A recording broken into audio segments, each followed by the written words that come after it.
Hello, and welcome to Armbar Audio.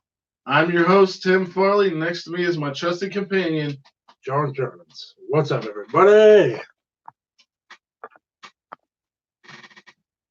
Today we are going to talk about Week 5 of the Wednesday Night Wars between WWE's NXT and AEW's Dynamite. We have so far, the score is tied 2-2. And at the end of this episode, we'll see who takes the lead. John, let's get into NXT first. NXT starts off with Finn Balor. No, it doesn't. No, it doesn't. It starts. I don't know what that's supposed to be. Here we go. Anyway, it doesn't start off with Finn Balor. NXT starts off with a performance by the singer Poppy, who was really good. Actually. She's cool. I like it. And then she played out. Yeah, she played Io to the ring. Io to the ring. Io wrestled Candice LeRae in a very good match. And Candice LeRae went for a Caparana. And when she landed, Io moved and she hit a steel chair and Io picked up the win. I thought it was good for what it was. John? I enjoyed it quite a bit. I enjoyed more the stuff that came with the women later on in the show. We'll talk about it when we get to it. But Io Shirai is consistently probably my favorite female on NXT. Yeah, I could see that. Then afterwards, we That's had when we got Mr. Balor. Finn Balor. And Finn Balor said that a couple of quotes here. One was, "I don't watch the business watches me." And a lot of the guys in the back are fans, and they should be sitting out with you people and not be wrestlers. Yeah.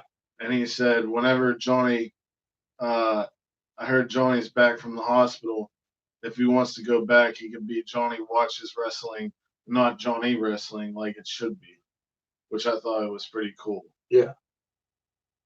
So I guess Finn has a problem with how much of a fan Gargano is or something. I think it harkens back to that whole trope of people that talk about wrestlers who just play wrestling. Yeah. You know what I mean? Who are just happy to be here. Not something I'd expect out of Finn Balor. More something I'd expect out of Jim Cornette. But but yeah.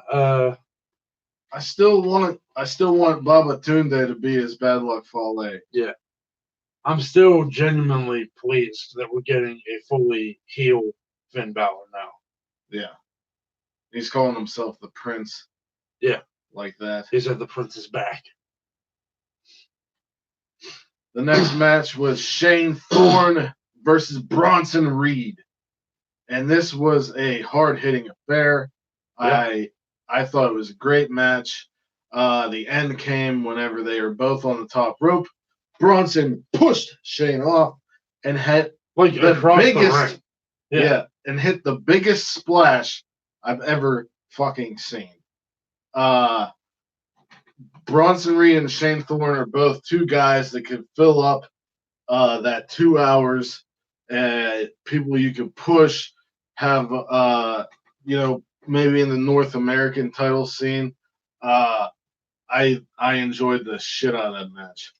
I want to see Bronson Reed mix it up with Keith Lee. That would be interesting. Or Dijakovic. I want to see him against other big guys. Killian Dan. I think him versus Keith.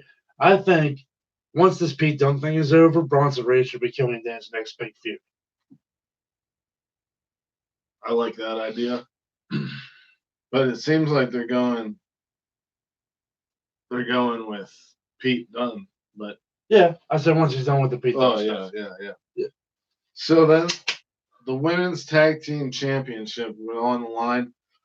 in the best women's tag team championship match, Yeah. I would say. Yeah. The Kabuki Warriors of Asuka and Kairi Sane, who need not the blended song, they need a new song. Please, just give us a new song. Against Team Kick of Dakota Kai and Tegan Nox. And I will say this, John, I think this show would have been better if this closed out the show. If this match closed out. Yeah, especially the announcement that came afterwards. Right. So Dakota Kai got beat on for a long time. And then she made the hot tag to Tegan Nox. The end came whenever Tegan tagged back in Dakota Kai. Asuka got her with the mist, kicked her in the head, tagged Insane. Sane hit the Insane elbow for the win. Afterwards, Shayna Baszler, Marina Shafir, Jessamine Duke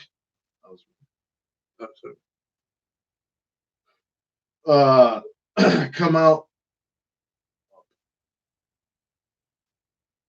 Oh. Okay. And looked to do more damage to Kai until Rhea Ripley arrived. She was attacked from behind by Io Shirai and Bianca Belair until Candice LeRae made the save. Then Rhea Ripley and Shayna Baszler were in the ring together, and Rhea took down Shayna before everybody else got back in the ring. Yeah. Which was pretty sweet, because I'm a Rhea mark. So, whatever. You don't like it? Show it! Anyway, so William Regal has security stop it and says there's one way to end this, and that's going to be War Games. So we're getting a female War Games match for the first time ever.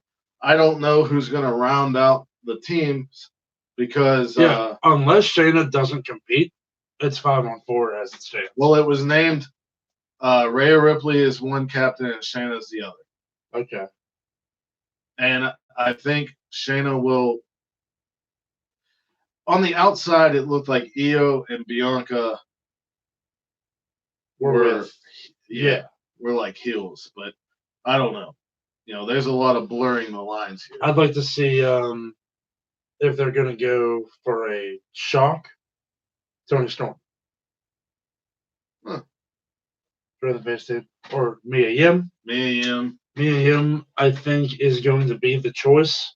Yeah, because we got a promo out of her on this episode, which was interesting. You know, like, she's not there, and all this stuff's happening with the women, and then we get a promo from her. So I'd imagine she'd be in there I think they hired William Regal to be the general manager of NXT just because of how good he is at streaming War Games.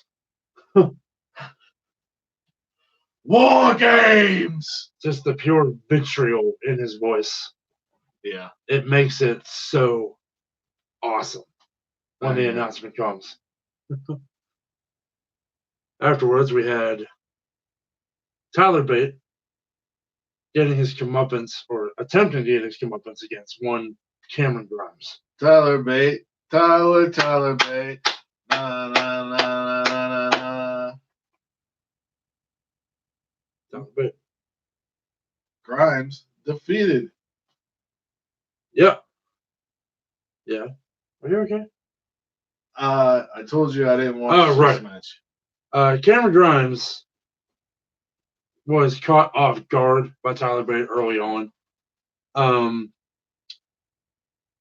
Tyler Bate hit all the moves that he does, you know. He got the bop and the bang in there. He attempted a Tower Driver 97, but was pushed out of the ring, which is where Killian Dane appeared and just distracted Tyler Bate, allowing Cameron Grimes to hit the cave-in for the win. That's his big jump and stomp on the shoulders thing that he does. I gotta tell you, Cameron Grimes has one hell of a vertical leap. I would say so. Yeah, that is insane that he can do that. Especially when he does that power slam. Yeah. Off the rope. Yeah. But so afterwards, of course, we had Killian Dane attack Tyler Bate. Threw him into the steps, and he grabbed him by the beard and pulled him close and told him, "Tell your friend Pete Dunne that we've got unfinished business," and threw him back into the steps and left. Dang. Pete Dunne versus Killian Dane would be a hell of a match. But next week, we get Pete Dunne versus Damian Priest. Part 2. Which I'm looking forward to. The main event of this show was a tag team title defense. You had Bobby Fish and Kyle O'Reilly representing the Undisputed Era. And they fought the team. Bask in his glory. Bask in his glory. Keith Lee and Matt Riddle, who are like best friends. Yeah, they even said that on Twitter how Dijakovic wanted to be in Keith Lee's corner, but Keith Lee doesn't trust him enough and trusts Riddle more or something like that. I liked how they acknowledged the Twitter relationship. Yeah. So I'll tell you what. So Matt Riddle is the king of bros. Yeah. Right. Keith Lee is limitless. Yes. I've come up with a tag team name. Yes, I know. For Matt Riddle. What is it? Limitless Bros. No. Bro Limits. I'll play on No Limits. Bro Limits Soldiers. Bro Limits. Yes. This match was pretty good. Keith Lee and Matt Riddle started off by chopping the shit out of Bobby Fish and Kyle O'Reilly. They didn't look like they could be stopped, to be honest with you. Yeah, those Keith Lee chops are sick. And Keith Lee has continued his pattern of breaking out new moves every time he's in the ring. Yeah.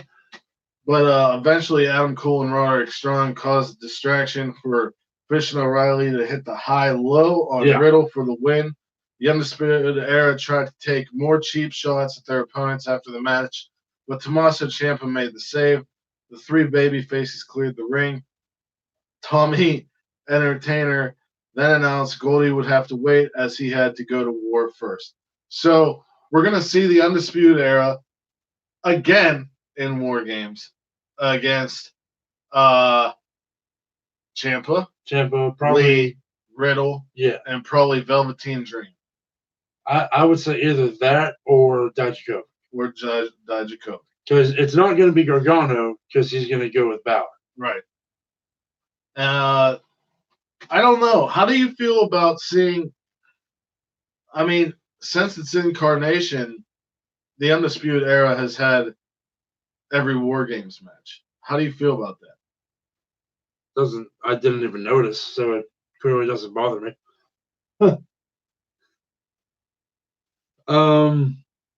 Doesn't bother John. If it ain't broke, don't fix it. Right. That's what I say. Makes sense. So yeah, War Games is going to be freaking awesome. Clearly, this will be the first time that we're getting 2 War Games matches, so that's awesome. Yeah, but no title. No title. No. Oh, well, it happens. You normally don't with War Games. Right. That happens. You don't with Survivor Series either. So let's get into AEW. Dynamite. The first match was Hangman Page. The boom. Hangman Page versus Sammy Guevara. Of the Inner Circle. Yeah. Saw my first Inner Circle t-shirt in the wild yesterday. It was pretty awesome. Yep. Sweet. Yep. So what'd you think about this match, John? I thought Hangman Page looked damn good in this match, and I also think Sammy G looked damn good in this match. I like how he jumped off the top rope just to slap him. Yeah. That's I'm liking Sammy G. JR said that Sammy Guevara reminds him of a young Eddie Guerrero. What do you Yeah, think of that? I remember hearing that. On the confidence standpoint, yes, but in the ring, absolutely not. No, not at all.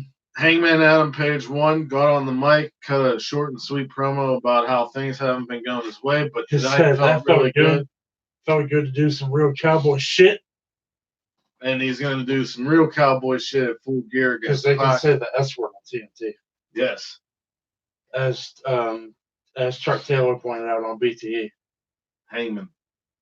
Chuck Taylor doesn't seem to like the swear words flying around all willy-nilly on TV. Chuck Taylor can But fuck him.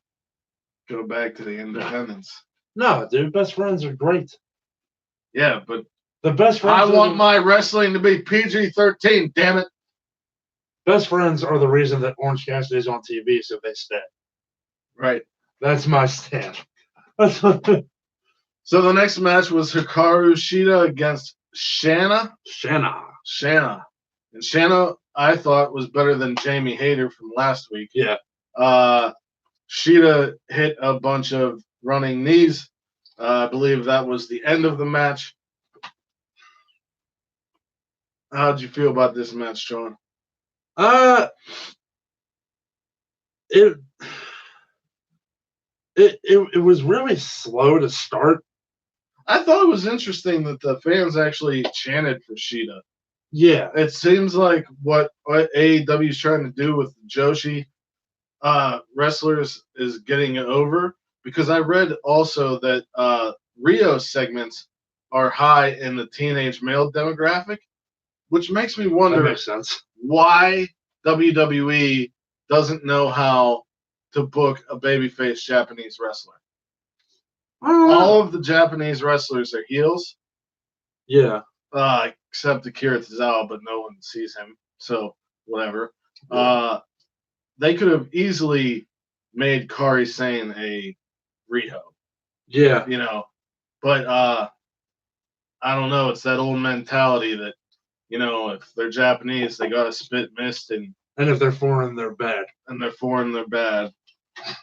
Mahal, Shinsuke Nakamura, Andrade. Afterwards, so yeah, the match was slow to start, but once Shida, I guess I'd say, got comfortable, it picked up a lot, and that Shanna is not too bad either. I agree. I wouldn't mind seeing her again. Yeah, I think she should have got signed. I hear talk that Mercedes Martinez is going to be on AEW Dark, so that's awesome. Nice. I'm hoping that she's officially signed. We then got we got the Rock and Roll Express. Yeah, and they're gonna give out the tag team titles later on in the evening, but yeah.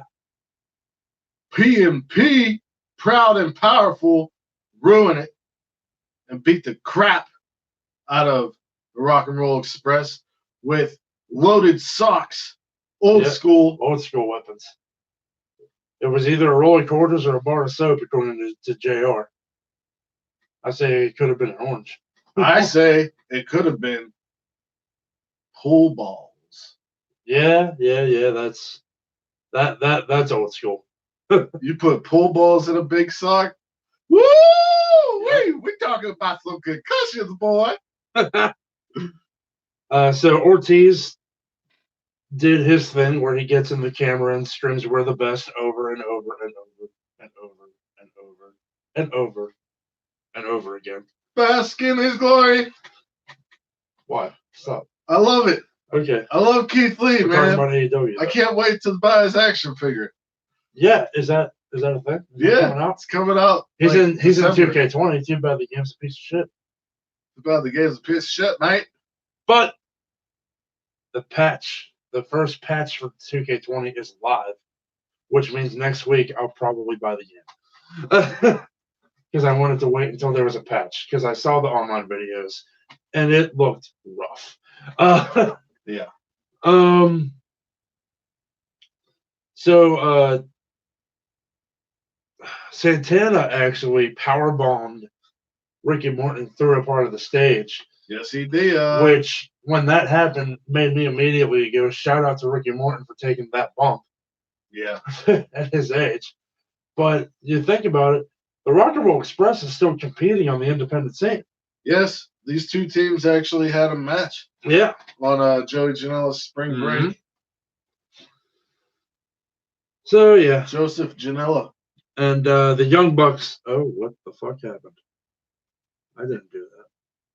You fucked up, mate. I did not. Stop talking to me. Stop doing that. Why is the whole fucking page the link? All right. Young Bucks ran out to make the save. Yeah. And scare off Santana and Ortiz. Yeah. Afterwards, we got a 6-man tag match. QT Marshall! QT Marshall, Appleboy himself. In the teaming up with John Silver and Alex Reynolds, who we have seen once previously. Jobbers, yep. Yeah. Against the Best Friends and Orange Cassidy. Orange Cassidy actually competing in a match. He was there.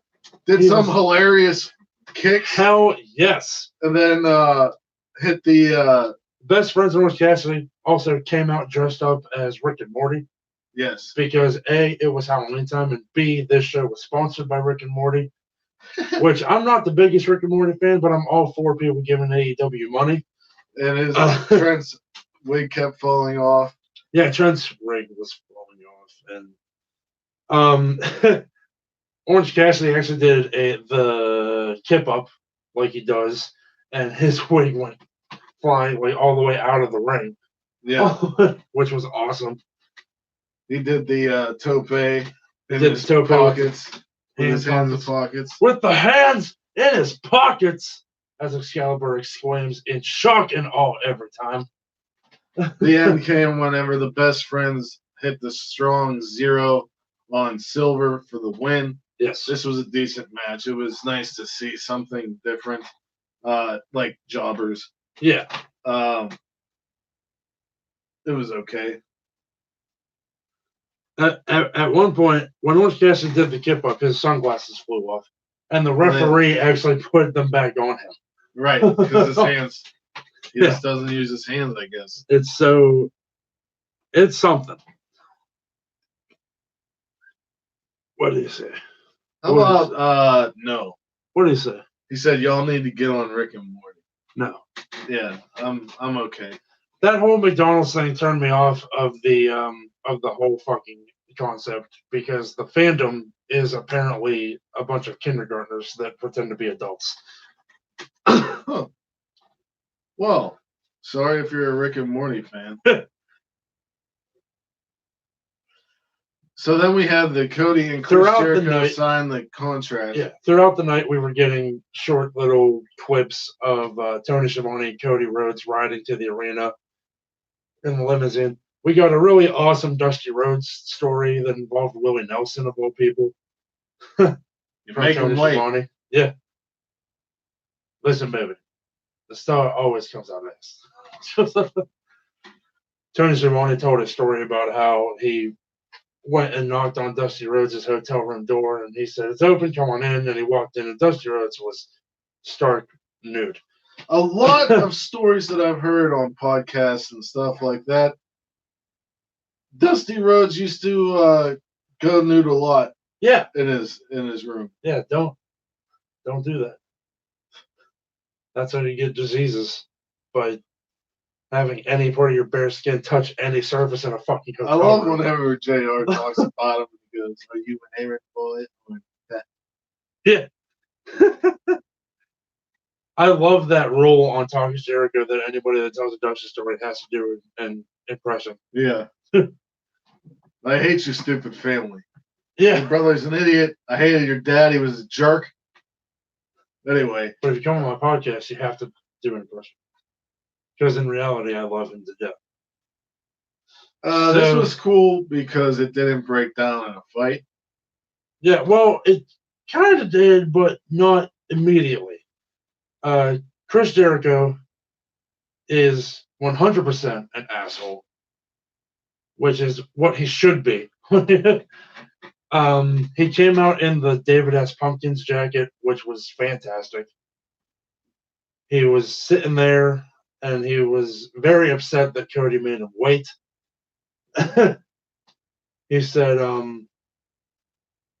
what is it? So Cody signed the contract and passed it over to Jericho. Jericho said that it's the biggest match of Cody's career. Which Cody has always been wanted to be a world champion. Yeah. He called the crowd hillbillies, and he wanted a proper handshake. Yeah. Which Cody obliged, and then Cody pulled him in. And couldn't really hear what Cody was saying, but he definitely said something. Then we got on the big screen. Jericho said, what did Jericho say?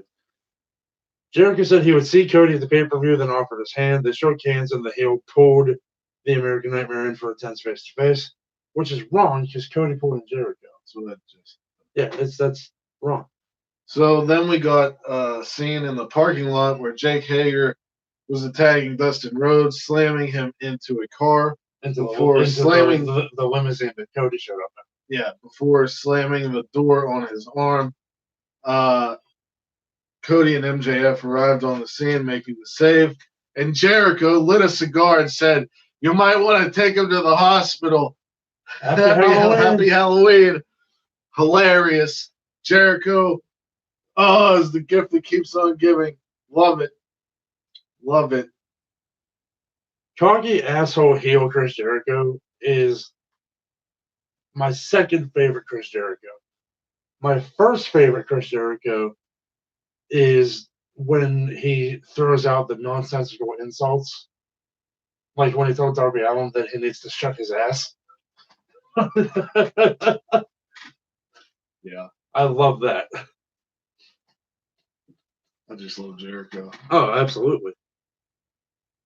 We had the Elite, composed of Kenny Omega and the Young Bucks against Superbad Kip Sabian, teaming up with Jack Evans and Angelico, the Hybrid 2. I'll tell you this. Jack Evans was the first person to ever do a double rotation moonsault. Jack Evans is so good, but he looks so weird. If he was in a mask his entire career, he would have been huge. Yeah. True. Like, in my eyes. Yeah. I think the thing that holds him back is he kind of looks like an addict. Really? I don't know that I would go that far. But anyway, he looks weird. He looks weird. He's a weird looking guy. But he's so damn good, and he's been so damn good for so long. Yeah. This match was very entertaining. Very entertaining. We had Halloween entrances from Kenny and the Young Bucks. Yeah. Kenny Omega came out dressed as Sans from the video game Undertale. Thank you for letting me know. And even used Sans' song from the game as entrance music, which was really cool, I thought. The Young Bucks donned, once again, their Street Fighter attires from their appearance at the CEO Gaming Festival. So that's a happy Halloween to me. The Elite defeated Sabian and the Hybrid 2. A triple super kick grounded Evans, and another V-trigger knocked him out. The one-winged Angel put Evans away and secured the win for the Elite. After the match, Santana and Ortiz appeared. They were going around doing the handshakes and whatnot. And because of the Rick and Morty partnership for this episode, there were a bunch of Rick and Morty masks around the front row. When Matt Jackson went to take his hand away from someone whose hand he shook, he wasn't able to pull his hand away and was pulled in and hit with an elbow. And removal of the masks revealed Santana and Ortiz in the front row. And a beatdown commenced. Until Omega made the save. Yep, Omega noticed what was happening, ran over, and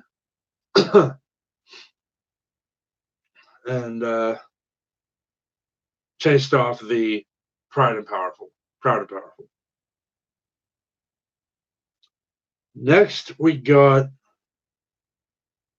the Librarians, Peter Avalon and Leva Bates, walking down to the ring, insulting everyone that they see because that's what they do. And he apparently was supposed to have a match, but that didn't happen, Tim. John Moxley came out of the crowd and hit him with a paradigm shift, then grabbed the microphone. And he was pissed. He said that everybody wants to put him in a box and in a cage everywhere he goes. He thought AEW was going to be different, but they wanted this match against Omega to be unsanctioned, so he won't get an official win, which he's very upset about. He said, I am the sickest, the baddest son of a bitch in this cage. I'm the sickest son of a bitch in this cage. And there isn't a person in the back that is going to prove me wrong. Be careful what you wish for, he warned in regards to his unsanctioned Lights Out match. He with said, Kenny Omega and said yeah, that whatever happens to Kenny Omega is on AEW's hands. He said that at Full Gear he's going to beat Kenny Omega within an inch of his life, and that we are going to see glorious pro wrestling violence, the likes of which we haven't seen in this country in decades. Which sounds like a death match. Yeah. He said, so TNT doesn't want to sanction me. I'm unsanctionable. And when he said that, Tim, I'm still waiting for a Pro Wrestling Tees tweet bringing out the unsanctionable John Moxley shirt because it needs to happen. That's going to be his new catchphrase. That should be his new catchphrase. Yeah, I agree. He's unsanctionable. Unsanctioned violence. That's what Love it should this be. promo. I think unsanctioned violence was one of his shirts for a while.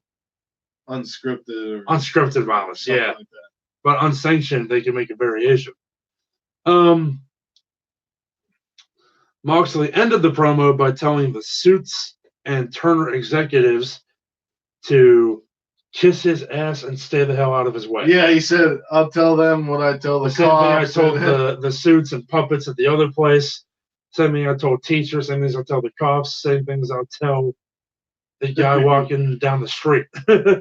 Kiss my ass and stay out of the way.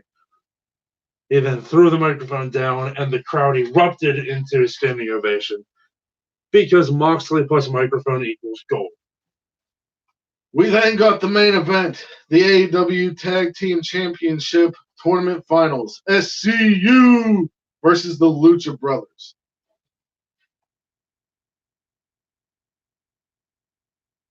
Justin Roberts handled the pre-match introductions as only he can, introducing SCU and the Lucha Bros for the night's historic championship crowning main event.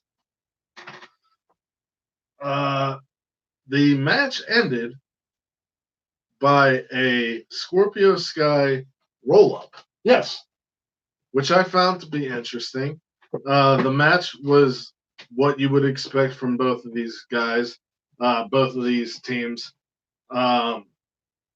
Very good match. Glad SCU won. I hope they have the free bird rule. Real glad that SCU won because they deserve something of this nature. Kazarian and Daniels have been around so long, and to get something like this is meaningful. And same with Scorpio Sky. He's been around for a long time on the indies, and Kazarian picked him up, and I'm just happy for them. I think so. John? Yeah. Who won this week? It is very hard to say. I'm going to say if the main event of NXT was the Women's Tag Team Championship match, they would have won. And eventual War Games announcement. Yeah.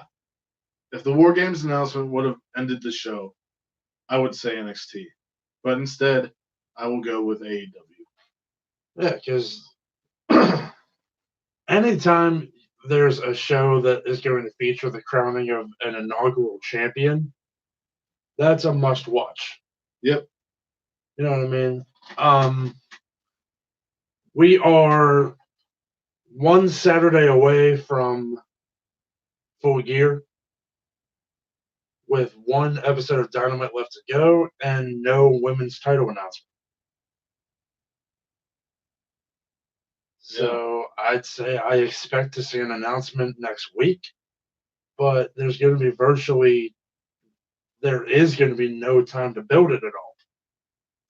That Brandy Rhodes stuff with Awesome Kong. You think Awesome Kong is going to be the challenger for the title? I don't know. But it looks like the Young Bucks and Santana Ortiz are wrestling, but not the tag team title holders. So who knows who's going to wrestle and whatnot at Full Gear? Maybe just a rematch. Maybe just Britt Baker versus B. Priestley. No Riho. But weird though. Strange. We know for a fact that we're getting Cody and Jericho. We know that we're getting the unsanctioned match between Mr. Moxley and Mr. Omega. Hangman and Pac. Bucks versus Santana Ortiz. But yeah. I'm expecting possibly Sammy G to be at ringside for that match. That's what I would expect. And I would expect Jake Hager to be ringside for I would Cody expect to see Dustin wrestle Jake Hager. Yeah? Well, I don't know if his arm is ready to go. He's got a fracture. Maybe throw MJF in there. I don't know. Maybe. Well, either way. Maybe MJF and Dustin versus Sammy G and Jake Hager. Yeah. Either way, we'll let you know what happens because next week we cover week 6 of the Wednesday Night Wars. And I don't know how long we can keep doing this. What do you mean? I mean, are we going to chronicle until one of them moves off of Wednesdays? I don't know. I don't think that's going to happen. Like, is that what our show's just going to be about? Well, it's about the shows that everybody wants to know about. Also, shout out to The Fiend, who won the Universal Championship of WWE's. Shout out to Natalia Neidhart and Lacey Evans, too. For having a monumental moment and having the first ever women's match in Saudi Arabia. I said it on Twitter, and I'll say it here. In real life, non-kayfabe terms, that was WWE's most historic moment of all time. Yes. And also, shout out to Sami Callihan, who won the Impact Championship from Brian Cage on their inaugural, on their opening date on Access TV. Wherever you are in the world, Marty Scurll's contract expires before Full Gear. Sweet. Does Marty Scurll appear at Full Gear? I would imagine. I hope so. Wherever you are in the world, whether it's morning, noon, or night, you have a great one, and peace and love to all of you. Bang!